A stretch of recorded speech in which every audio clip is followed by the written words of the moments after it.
Morning. I hope everyone is staying safe today.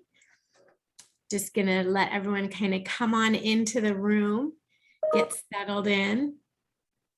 My name is Kesley Anderson. I'll be your Cricut instructor today. This class is Actions in Design Space. If you've joined us for our 101 class, this will build on that information and the knowledge you've already started to learn. We are doing this as a webinar. So if you have any questions, please drop them in the Q&A. That is your direct link to myself, your instructor, and my fabulous team on the back end, Lindsay and Joy, who are Cricut experts. So if they can't get a question to me, they are certainly there to help answer any questions you might have. This class is being recorded and it will be available on the Michael's YouTube channel. So you'll get an email with a link for that at the end of the class, like I think it's 36 hours, 48 hours from the end of the class. You'll get the link. There is closed captioning on. You can turn that off if you'd like. And I think that's all of our house cleaning. So let me tell you a little bit how we're going to do the class. We will start off with a slideshow presentation. And this really allows us to go a little bit slower, point things out as they show up on my screen. Great opportunity for you to grab a notebook and write down notes as we go along so that you have something to reference back to if that's helpful. Then we'll open up design space. And if you want to work along with me, go ahead, and you may even want to open up your design space now in case you need to update the version. It will do it in the background as we're going through the slides. So we'll go into design space and then we'll go over to my machine and we will actually put a project together. So without further ado, let's go ahead and dive right in. I'll start by sharing my screen with my PowerPoints. Let's go. All right, start from the beginning. So actions in design space. Now it doesn't matter which machine you're using. If you're on a Cricut Joy or you're on a Maker or you're using an Explorer, they all work with design space. And that's really how you get all your creative ideas on the screen and communicate to your machine what you want it to do. So Design Space, as you guys probably know by now, is a cloud-based app. And when you work in Design Space, you can save your projects and access them from a variety of different platforms, from a desktop, a laptop, a tablet, and your phone device. So let's jump in. Now, I'll be working on my desktop version today. So if you're using a desktop or a laptop, your picture will look just like mine. If you're on a laptop, if you're on a tablet device, the different icons and images I'll point out are all along the bottom. And sometimes they seem like they're a little bit hidden and it's it takes a little bit more knowledge to find them. So I'll try and point that out as we go along. The reason that they're down on the bottom as opposed to all being visible like they are on a desktop is you only have so much space on your screen. So Cricut really wants you to be able to maximize your creative space. So your actions and your design panel items are down on the bottom here. Now, as you're working in your desktop version and we're talking about layers, you see that that panel is already open on your desktop when you open up your design space. To activate your layers panel on a tablet device, on the bottom center, just look for the icon that says layers, and that will open up this panel. So really today, what we're going to do is do a deeper dive onto the layers panel. In the 101 class, we gave you a walkthrough of sort of where to find the different pieces and parts of design space. Lots and lots of actions happen in the layers panel. And this is where you, as the creator, can get a little bit more creative. So you can roll your sleeves up and really get creative in there. As you add images, shapes, text onto your canvas, you'll notice that your layers panel starts to come alive. So I've added a square on my canvas, and now I have my first layer on my layers panel. And up at the top here, you'll see a few things. It says group and ungroup, duplicate and delete. So let's start on the right. Delete, you don't want it, you put it in the trash, it's out of there. Duplicate, you love it so much you need to have more. So when you click duplicate, it replicates that exact same layer. The group and ungroup right now are turned off. I call that ghosted. It kind of is an easy way to refer to it and say, well, it's not, I can't click on it. It doesn't work. It's a shade grayer. It's ghosted. Now, if I have 2 or more layers on my desktop, the group icon turns a darker gray, blackish color, and I can take those layers and group them together. When layers are grouped together, you can move them around the canvas together, and you can enlarge them or reduce the size. You can also change the colors together. They're still individual layers, and you can ungroup at any point in time to change things around. Now, as I've added layers onto my canvas, the circle and the triangle, they have added layers on the side in the layers panel. So when you think about adding layers onto your canvas, and as they appear in the layers panel, kind of keep in mind of that 7-layer bean dip. So the square is your bottom layer. It's the first layer you put down in the pan. It's your refried beans. Then the circle layer may be, what else do you put in there? Your sour cream or your guacamole, your middle part of it. And then this triangle layer is the very top layer. Now, as you add layers on top of each other, they can conceal and cover what's underneath. And that'll come into play when we're working with slice and weld. But your layers panel here, it's very important to understand as you bring in layers, the newest layer is always on the top. And if you have your layers selected, the color's a little bit darker gray. So in this example, the square and the circle are selected, but not the triangle. So if I wanted to hide that triangle, I don't really want to delete it off the canvas, but I'm not really sure I want to work with it.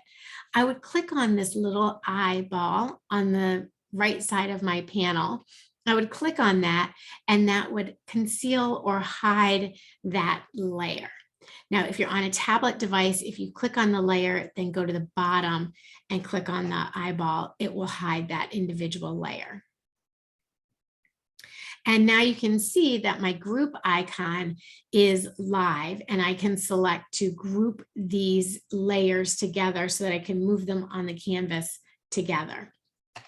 At the bottom of my layers panel are my action items like slice, weld, attach, flatten, and contour. We're really going to focus on slice, weld, and attach today, but we'll talk about the other two, flatten and contour. So what is slice? Slice is when you cut one shape from another shape or delete part of an image. To use slice, you must have 2 layers selected. Only 2 layers. Slice won't work with 1 layer, and it won't work with 3 or more layers. Slice only works with 2 layers.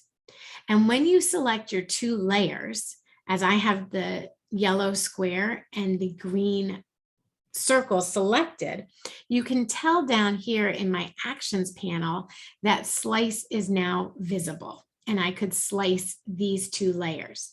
Again, if you're on a tablet device, look at the bottom middle and find the keyword that says actions. If you click on that, that will open up a little bar with all of these action items on there. And slice will cut one shape from another shape. So as you can see here, my circle shape is my top shape, and it's covering over the square. So this line where they overlap, this is a cut line. So if I were to send this to my machine right now to cut, it would actually cut the circle, this crescent line out of the square.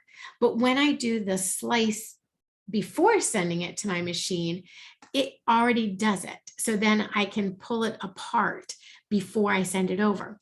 So if I wanted to take this design here and, let's say I didn't want to cut the this little wedge that was pulled out. Maybe I want to tuck a little pumpkin in there or something like that, something else rounded, a tennis ball or something like that. Then I could tuck that in and remove that before sending it to your cutter. But keep in mind, slice removes those overlapping shapes. So when you have two shapes that are overlapping or touching and you slice, it slices and cuts both shapes into both shapes, if that makes sense. So our circle was overlapping the square and it cut the portion of the circle that was overlapping the square out. It also cut the portion of the square that was overlapping into the circle. And this is a great one. You can play with slice and all you want, and then you just do the back arrow, undo, undo, undo, and it'll take you back to your original shapes. So slice is one that you can play around with and try different things with. Now, when you're using slice as an entire shape and you want to work with it as a cookie cutter where you have one shape completely overlapping another shape, I think of this like I'm rolling out cookie dough. So your yellow is your cookie dough. You've rolled it all out. And then you have your star cookie cutter that you're going to go through and cut out a whole bunch of stars. So you want that second shape to completely overlap the first shape. And when that happens and you select slice, it completely takes the second shape out of the first shape, much like a cookie cutter does out of dough. The next action item is weld. And weld, unlike slice where it separates layers, weld brings layers together and it removes the overlapping cut lines by joining multiple layers into a single layer. So with weld, you could have two or more layers. Slice is only two, weld is two or more layers. And when you've selected those layers and you choose the action weld, it actually takes each individual layer and welds them together, like marries them together. And you lose the individual layers, you lose the individual colors, and you gain a single shape. So for this example here, this big heart is overlapping the small pink heart and overlapping into the small red heart. Where it overlaps is a cut line. So when I weld it together, it removes the cut lines that are between the shapes, and it makes those three layers into one layer only. The next item in your actions menu is the attach icon. Now, attach and group are similar in that they both combine layers together. Group combines layers together, but keeps their individual features and characteristics. Attach combines layers together and freezes them in the location that they are. It also changes them into a single cut layer, but they're still individual layers. So when I use attach, it will hold the shapes together on my canvas. When your layers are attached, you can edit multiple layers as a single layer, resizing it, changing the color, etc.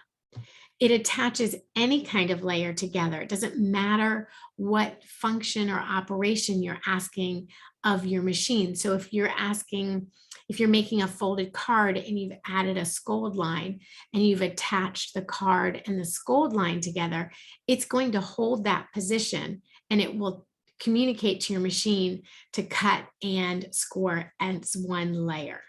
So when you work with attach, it does treat it as a single layer, but it doesn't merge it and marry it together like weld does. And you can always unattach or detach as you go along. So on my screen here, I have an image of a coffee cup and the words junkie and pumpkin. And you notice there are three different colors and they're spaced out on my canvas. Now I want to put those together into a cute little cutout like this. Maybe it'll be a vinyl design to go on a bag or something. And when I attach these 3 layers together, it holds their position in relation to each other on the canvas when you send it to the cutter. And it also treats it as one cut layer. You can see there's still 3 individual layers, but it treats them as one cut layer. So if I wanted to take this to my machine and cut this out of vinyl and I wanted it to look like this, I would want to attach it. Now, sometimes we forget that. And this is what happens when you forget to attach. You can see that your words have been moved out of your coffee mug and moved along the top of your material. The reason that happens, the software is so smart, it wants to help reduce the amount of material that's wasted. So when it brings in a design, it places the design across the top of your material and down the side of your material. But that's not the look we were going for. We wanted the pumpkin junkie inside the coffee mug. And it didn't stay inside the coffee mug because we didn't attach it and freeze it in place. So now once you've used the attach feature, the attach action item up here, you see it even tells you that now they're attached. And when I go to my prepare screen, it holds that position and freezes that position on my canvas. So group and attach both, both bring layers together and hold them together on design space. Group only holds them together on design space. When you send it to your cutter, it will try and rearrange your position. Attach holds its position when you send it to the prepare screen, and you can always come back and change it and move it around. Weld removes any overlapping cut lines and permanently changes your multiple layers into a single layer. So the attach tool keeps your shapes in the same arrangement when you send them to the prepare mat.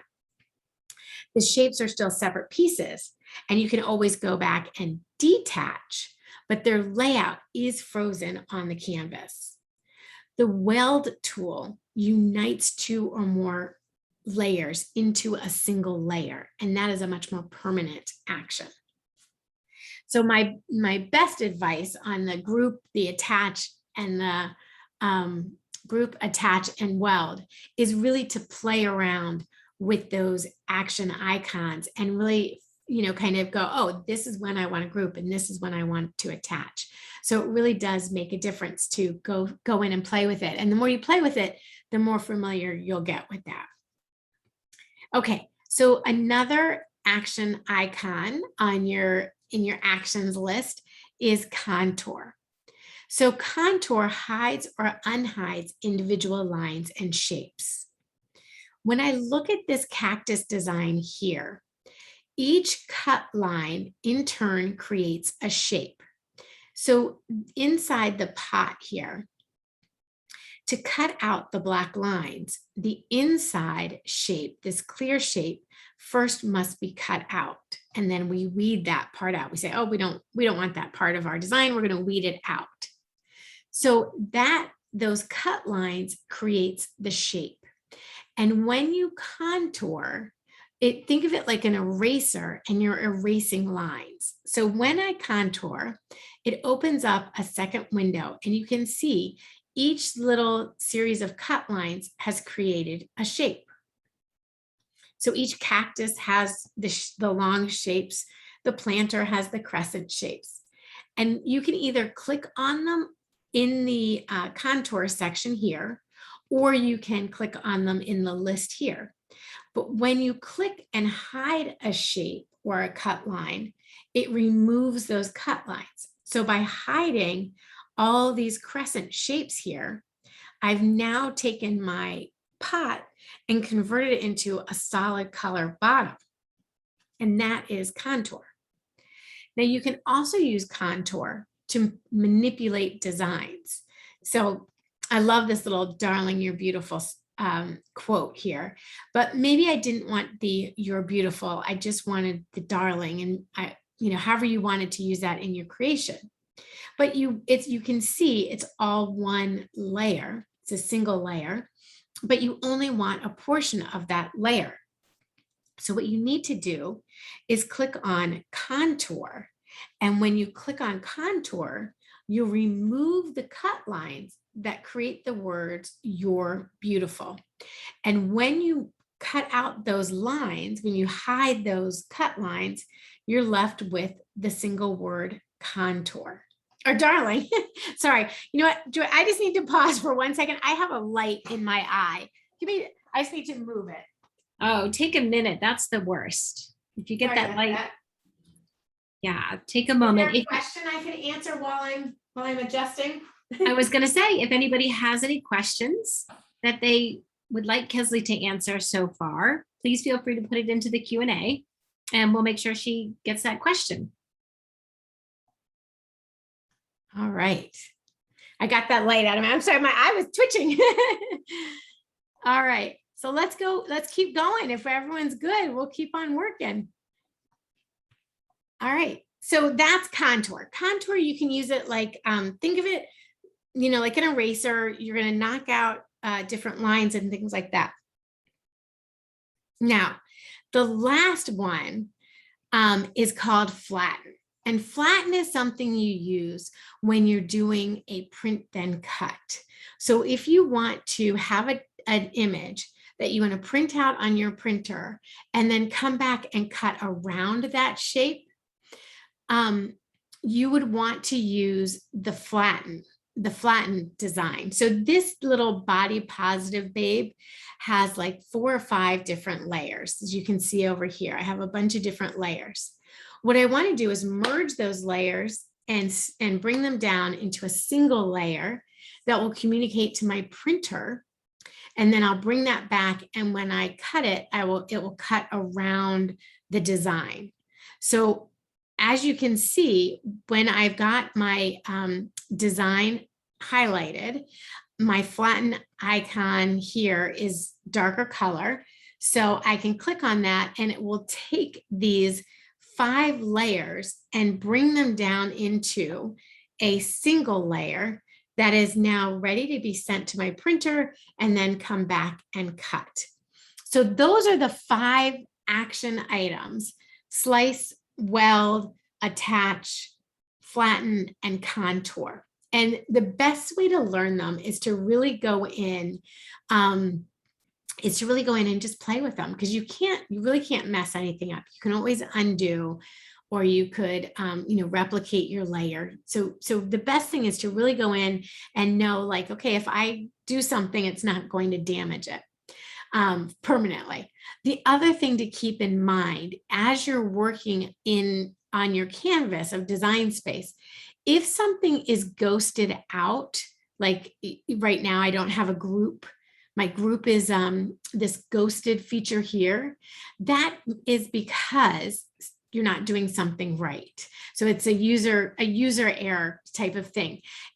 And what I'm not doing right is I only have one image selected. So I can't group one image with itself. I need to select more images, or I can't contour this image because it's a flattened image. There's nothing to contour out. And again, like, I couldn't slice it because I don't have 2 images married together, or 2 images selected to do the slice. So as you're working along and you notice, oh, I really thought I wanted to weld this with something else, and it's ghosted out, it may be because you don't have the layer selected, or you're asking a layer to weld that just couldn't do that. All right. Now, when you do a print then cut, just so everybody knows, it will give you a bounding box like this. And the bounding box is the registration marks that your machine needs to come back and say, okay, where did this print? How did this print out? So I know where to cut. So you'll get that out. Okay. Now, the other part of design space is understanding and working with your layers panel is understanding the different types of cut lines. On your header bar up here, you are supposed to select which machine you're going to be cutting with. And that will actually make a difference as you get into the cut lines. Now, it's called operations. And if you're on a tablet device, click on edit and that will come up. And I think it'll say like line type on the, as you're looking at it on your left side, it'll say line type. When you click on that, you can select what you're going to be doing with that layer. So are you cutting that layer? Are you drawing with that layer? You know, are you going to do a print then cut? And it tells you in your layers panel what action or what operation you're going to be doing. So for this one here, the Get Crafty, I have a basic cut selected.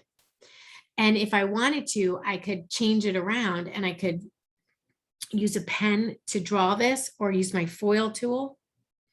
And if I were, and then ask me to be more specific, well, will I be using my fine tip, my medium tip, or my bold tip? And it will drill down to like what color you want this to be if you're using a pen, something like that. Now, if you notice, since I have an Explore selected, it gives me the options to do a basic cut, to use a pen, to use the foil tip, my scoring tool, or to do a print then cut. When I go to a maker, I have a lot more choices. So not only can I do my basic cut, but I can do a wavy cut or a perforation. And then when I go to the drawing tools, I add deboss and engrave. Now, if you don't have a maker hooked up to your software, but you want to sort of see what these do, you can absolutely do that. It's just, you have to select the maker machine. And then when you go to make it, it won't let you make it because it doesn't have a maker connected. But if you don't have a maker, it's kind of fun to see like, well, what does a perforation look like? Or what would it look like if I were to deboss this design? Does it change anything in design space? And what does that do? So I always encourage people, you really, really cannot go wrong and damage something that you can't go back and undo in design space. So also up in the operations section here are your materials colors, and to select the different choices of materials that you're choosing from. You can choose your vinyl colors and you can choose your pen colors up in here. All right, now the last part of our layers panel discussion is about fonts. So when you insert a text onto your canvas, you have a text box that pops up like this, and you type in what text you're using, and then your text edit bar comes alive below your regular edit bar. So this is my text edit bar where you can choose your fonts and choose the style of your font.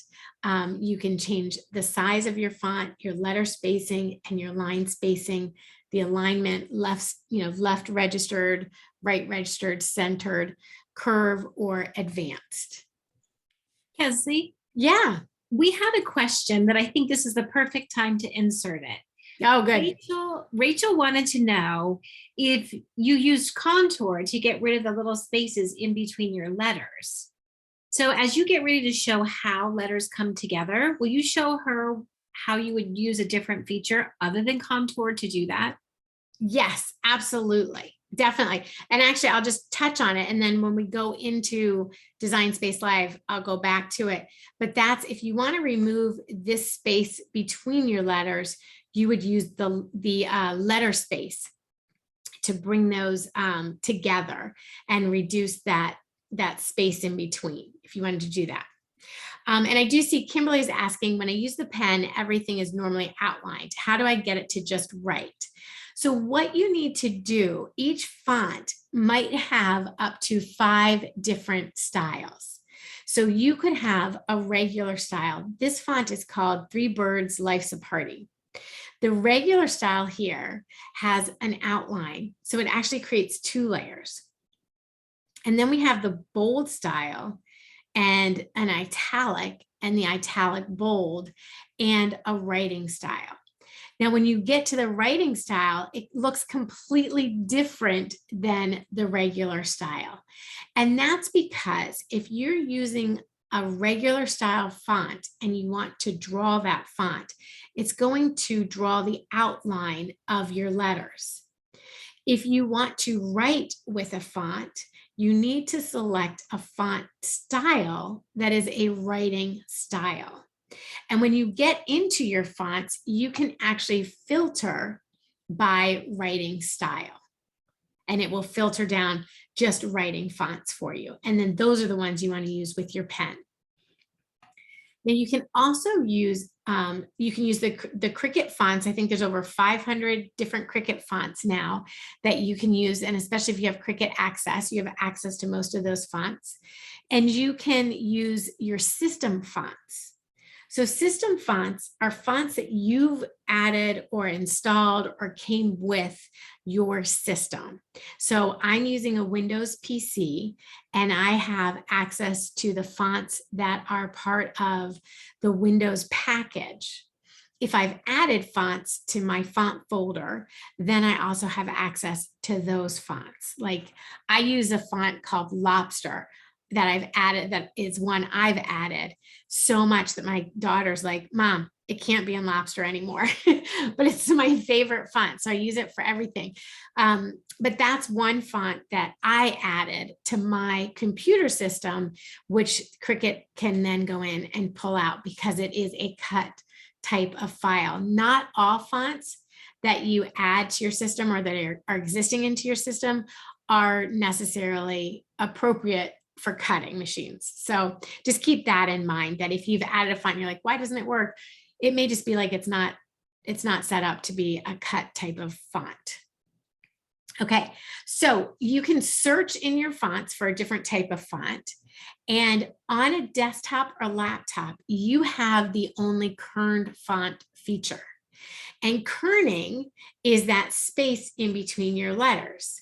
So if you're doing a script font and you've kerned your fonts, that means they're gonna like be cursive together and they'll stick together. So let's look at a kerned font.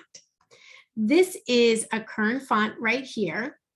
And you can see where it overlaps, you have those cut lines. So to fix that, you just select the layer and weld those letters together, and it removes those cut lines. All right. So let me stop sharing my screen there. And I see you guys are answering a lot of those questions. Okay. We're typing away over here. I know, I see, I can tell that. What? Keep the questions coming. Lindsay and I are here to help. It's fun, isn't it? Yes. Right.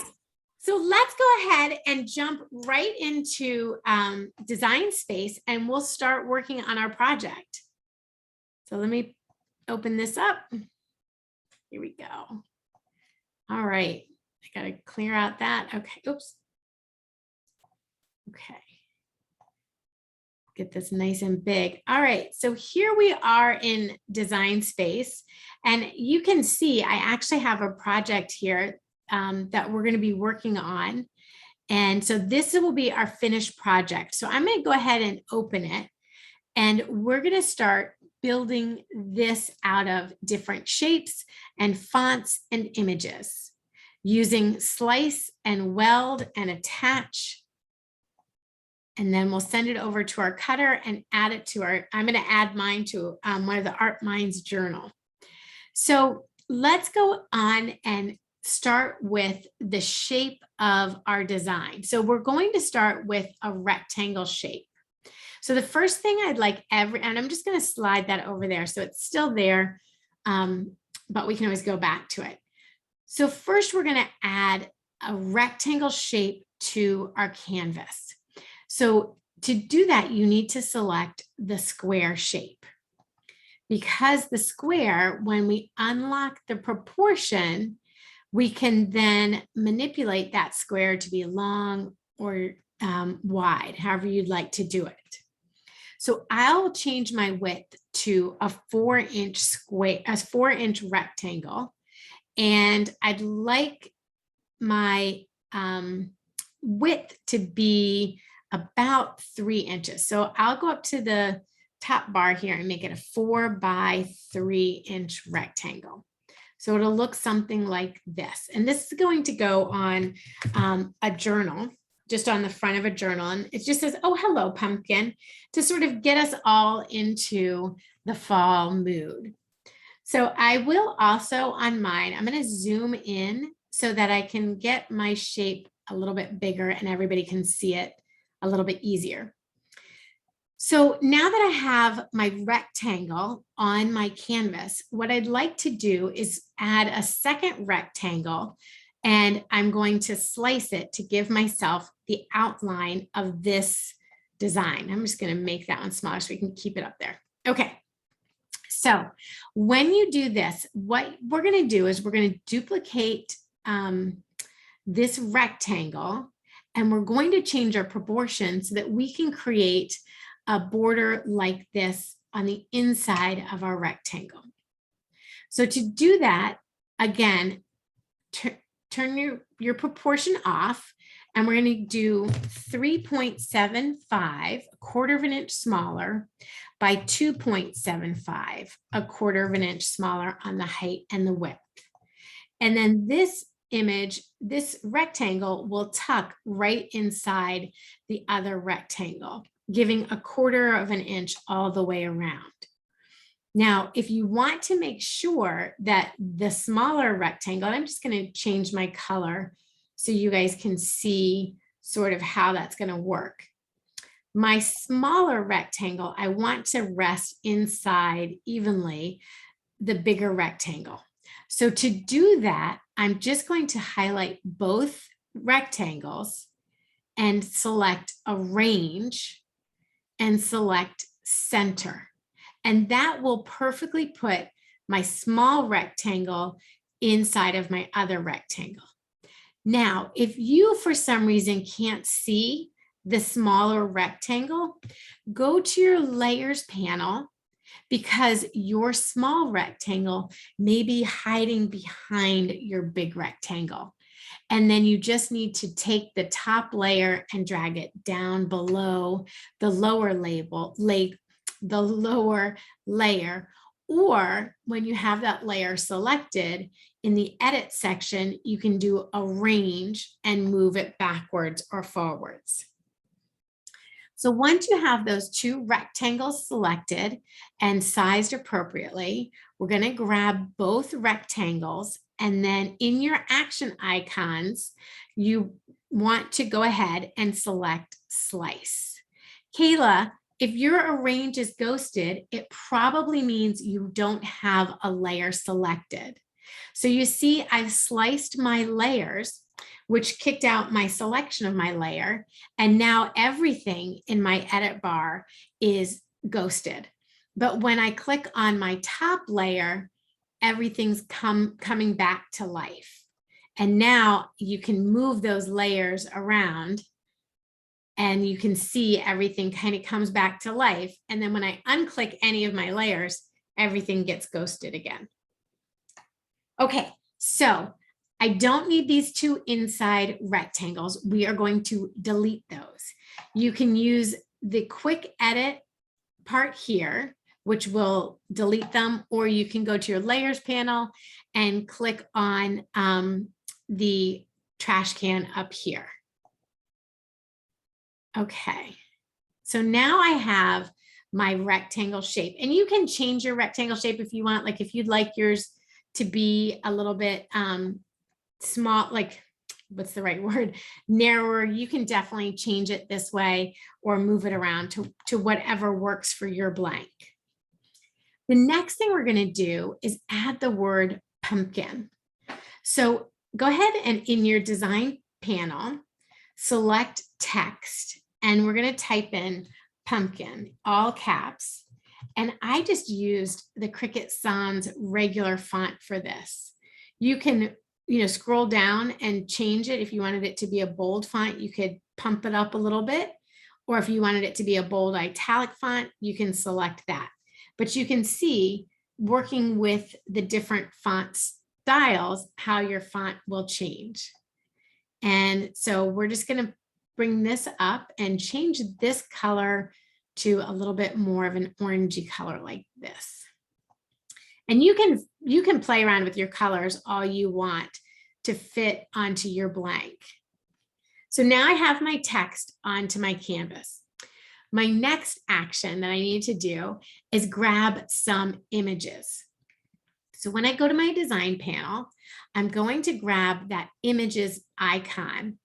And did you all know, if you don't use Cricut Access, there are free images and they kind of add to them, change them a little bit every week. So it's always a good thing to go in and peek and see what's available for you.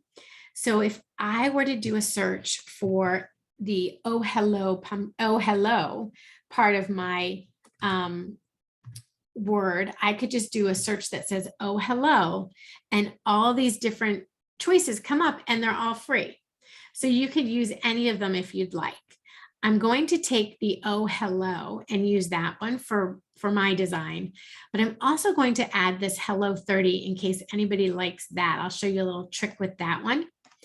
And then we're going to go back to our free images and type in the word pumpkin.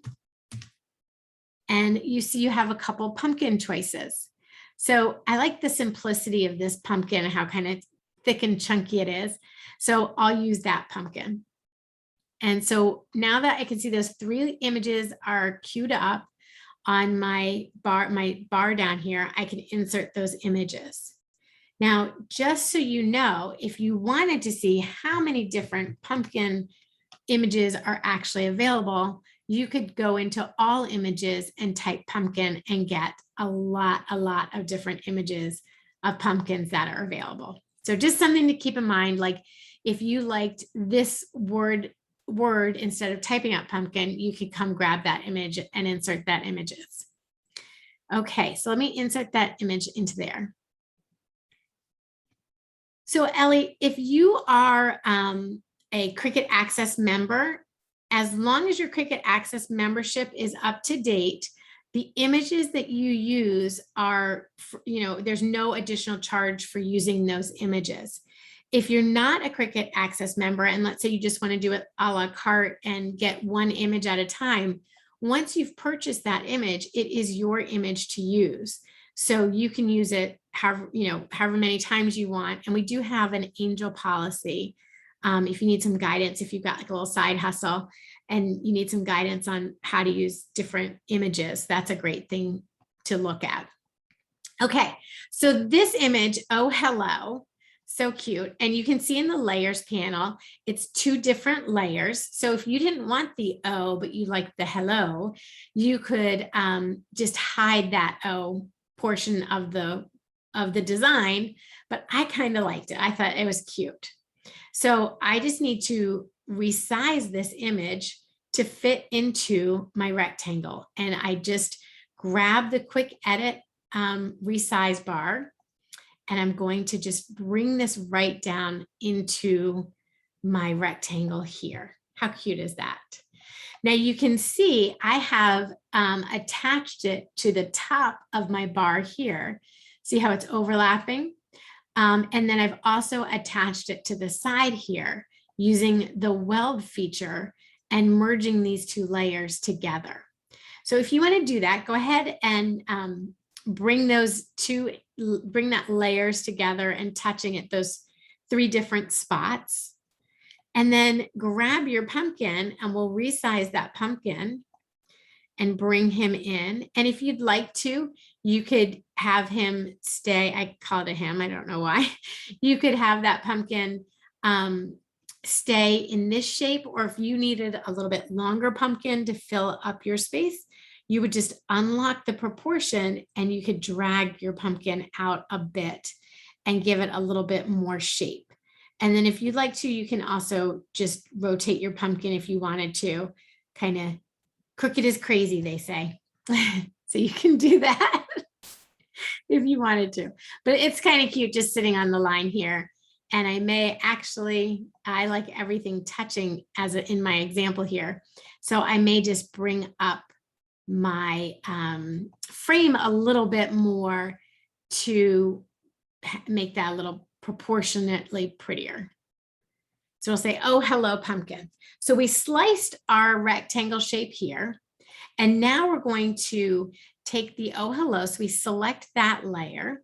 And if you're on a desktop, you can hold the shift key and select your frame layer. So now I have 2 layers selected and my weld icon pops up.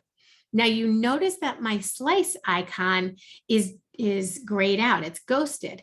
And that's because I actually have 3 layers selected. The O and the hello are 2 separate layers. And then the frame is a 3rd layer. So I can't slice these layers, but I can weld. And it converts that into a single color.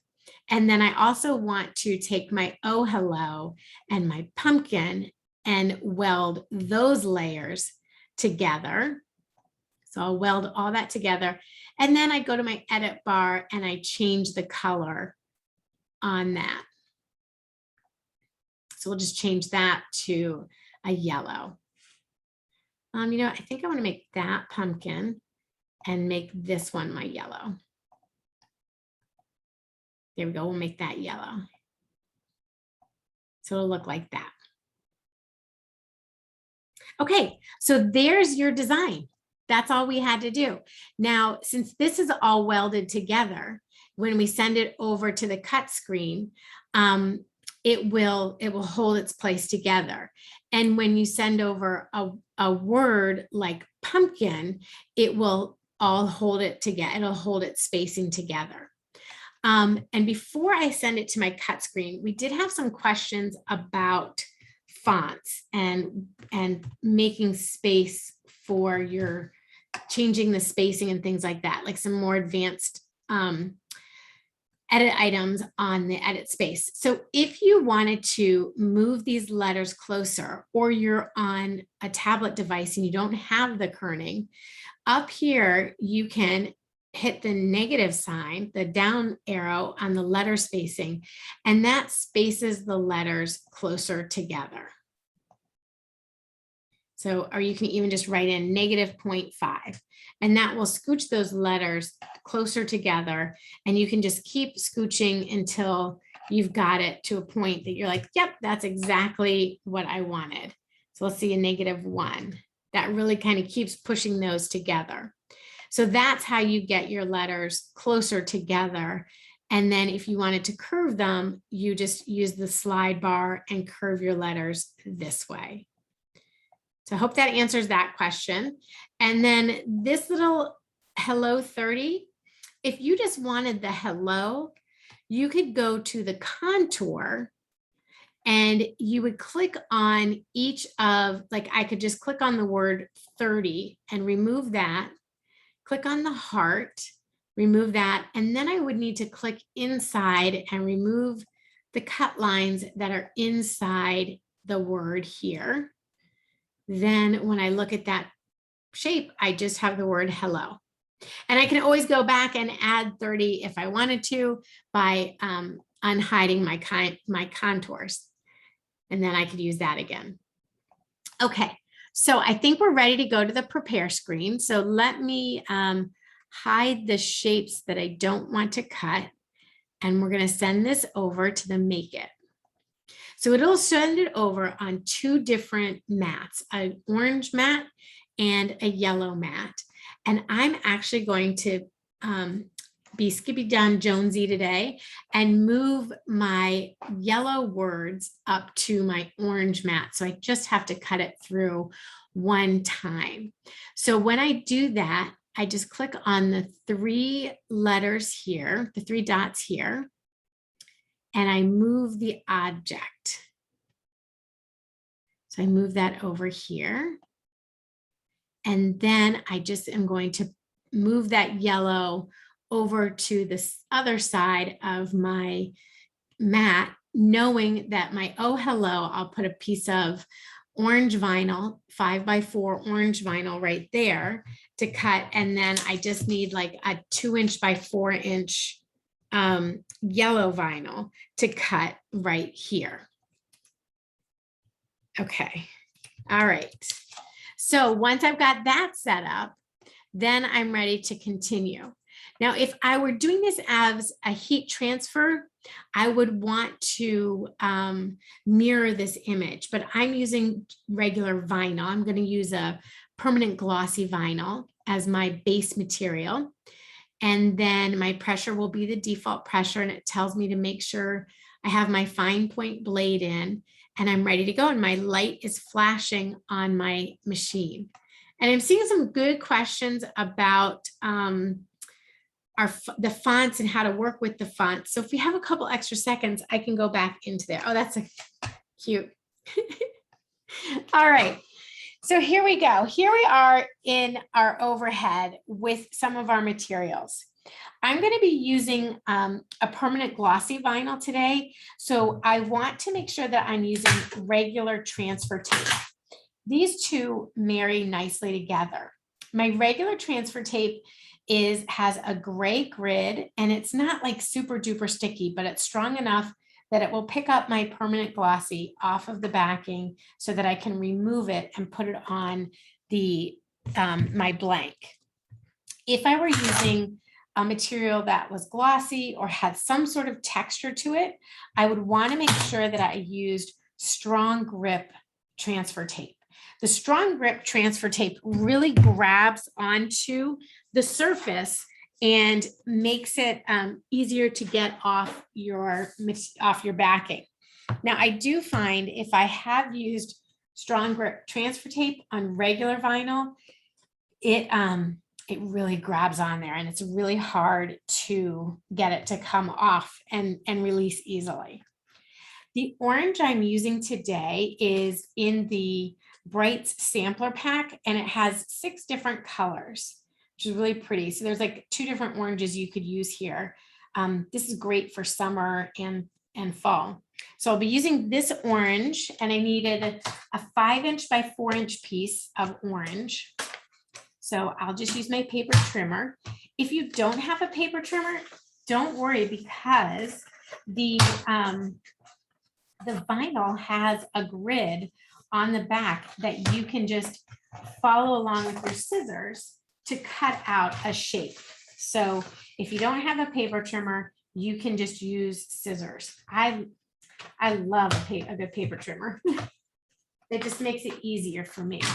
So this color I'll be putting over on the left side of my mat here. And then the yellow, this is like a great color yellow. It's called medium yellow. So it's not like a primary yellow. It's a little bit more of a goldenrod yellow, I guess I'd call it. But I've used it so much this summer, and now heading into fall, it's such a great color. So this little piece for my pumpkin word, I'll use about a 2" by 6" piece for that. And then I will also trim up a piece of transfer tape so that I can easily transfer my design from my vinyl onto my journal. So I'll just cut a piece of transfer tape that is about 6" by 5" or 6 by 6. Give me a little space to work. So again, I'm using just standard transfer tape. And I know it's the regular transfer tape because it has the gray grids on it. And it's and it says if it's strong grip, it'll say strong grip transfer tape on there.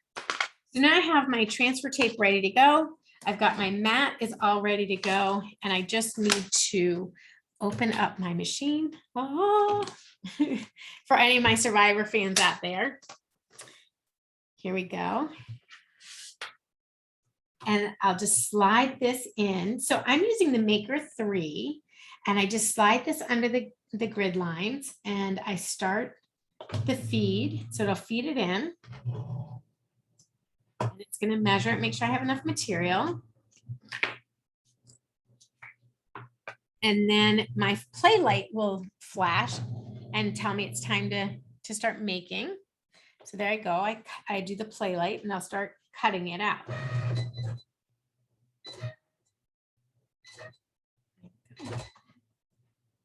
I'll just take a minute to cut it all out and then we'll start weeding from there. And I'm going to actually bring this closer so when we start to weed, it makes it a little easier to see.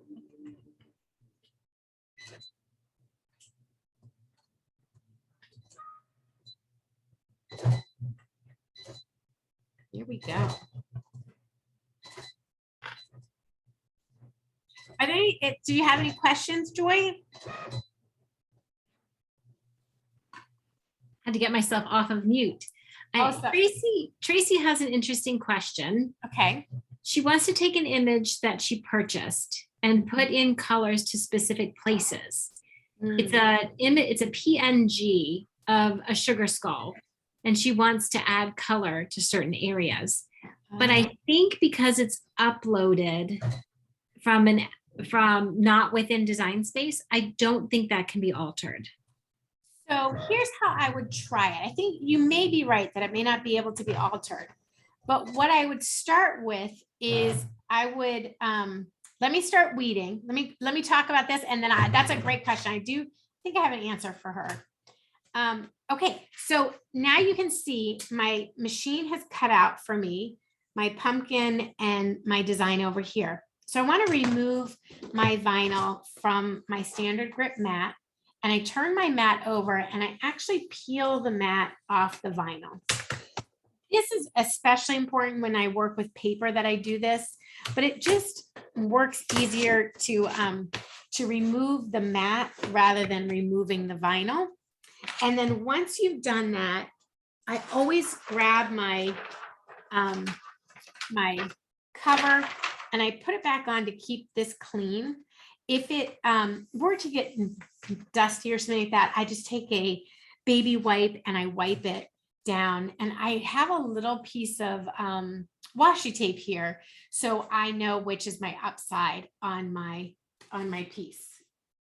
Now, so to answer Tracy's question, you'd probably need to make multiple duplicates of the design since it's and create layers, and then change the color of the layers, and then use contour and remove the parts that you don't need. So if like she wanted to make the eyes blue, for example, I would make a copy, a duplicate copy of the layer, and then change that layer to blue and use the contour to remove any of the parts that you were not keeping blue. And then you'd have to do that for each. So she would have to create her design using layers is what I would do, which it would be a little tricky, but you could definitely do that, I think.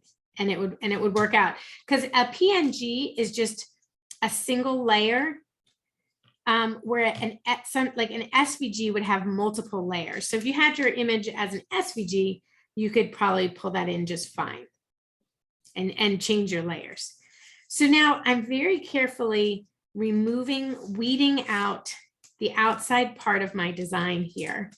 And I like to run my weeding tool sometimes just along the letters and then pull the vinyl off of the design in that way so that it's just a little bit gentler. And I'm impatient. I'm an impatient crafter and I like to just tear it off. But then when I always make a mistake when I do that. So I try and slow myself down because I do like to I like to see the end result as quickly as possible. You've always been like that. Okay. And if you ever have trouble seeing your cut lines on a design, I will hold it up to a window, or the Cricut Bright Pad is awesome. It's just so bright on the camera. It's a little bit hard to show for you guys, but it's so awesome because it really does make those cut lines visible for weeding. So it definitely helps out with your weeding. Let's go.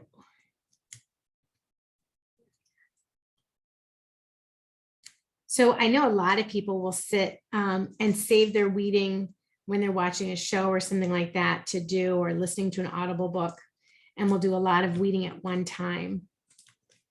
I'm so impatient. I like to see the end result right away. I don't know if I could wait. So once you get the bulk of it removed, then you just want to come in and get the little pieces and weed those out in between each different letter here. And then we're just going to add it to the notebook and we'll be good to go. And I think we're over time, a couple minutes here. If you guys can stay with me, get this done.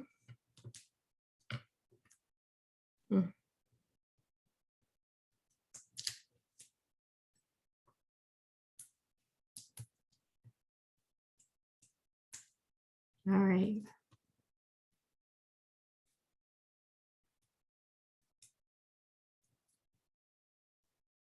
Last one. There we go. So then you'll put this down onto your book. And then I'll actually come back once I've put it down and add the pumpkin onto it. So I just line it up on here and I will line my grid, use my grid to line up on my design. Now I missed that little piece down here on my pumpkin, but I'm not too worried about that because I can always go back in once I've transferred it onto my transfer tape and pull that out. And I can also, if I do it right away, pull it right out of my, right off the paper. And I'm just having a little bit of trouble seeing exactly where those lines are for me. They're so tiny. I'm gonna leave it on there and try and pull it off once it's on my book. So I'll use the guide on my transfer tape and put that down use those straight lines as my guide and get this down as straight as possible. And you can use your wedge and wedge that nicely down and make sure there's no air bubbles. And then you just pull it off. And if you've taken one of my classes before, you know I save my transfer tape because I can always use this on another project. So I will save this onto my transfer tape here. And then, yeah, so I'm going to come back in here later.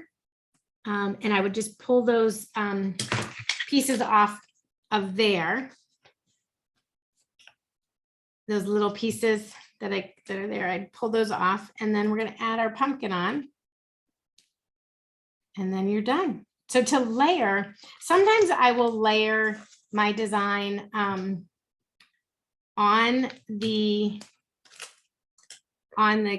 background tape before moving it. And then sometimes I do it when it's already down. It just depends. It really, for me, depends on what the design is and how intricate the design is. Something like just adding a word to a design, I like to just add it on as I go. I don't have my little scissors here. But when you're working with little letters like this, it does pay to go slowly.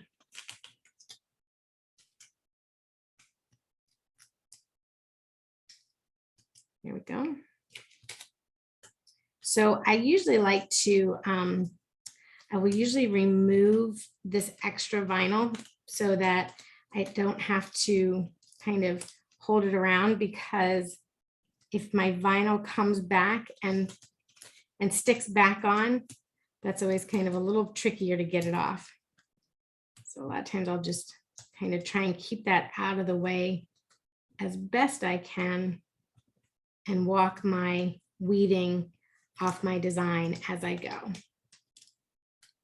I think I just need PUM. I need to get my side of my M down.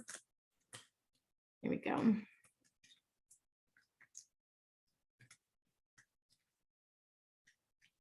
So quiet.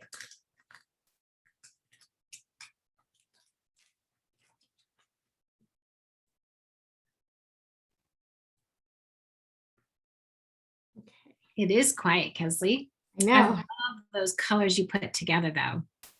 Aren't they fun? That's why those little sets of colors, sometimes it surprises you how you can mix and match. Like maybe you got it for a certain color and then you wanted to use it for another one and it mixes and matches in there. So nice. So again, I just will grab my words and I'll use my grids on my transfer tape to pull that over. And I just walk off my vinyl backing. I walk that off and there's my word pumpkin. And then I'll use the grid line here to line up on my vinyl that's already down to make sure I get that lined up right. And a nice little push down there. And then I just roll it off so as not to pull up the other vinyl as I'm going. And there you go. Now, how cute is that? And you can make a little mug to go with it and sit and write your morning thoughts in your journal about fall and what you're going to learn and create. But that's how it turned out. So cute, Kaz. All right. Well, thank you, everybody. Thank you so much, Kesley. I think Joy is having some internet hiccups, but thank you so much. I know that everyone learned so much. We went over kerning and curving and welding and so many more. So thank you so much. And we hope to see everyone again soon. Thank you. And I just, for Renee, it's an art journal from Michael's. So thanks, guys.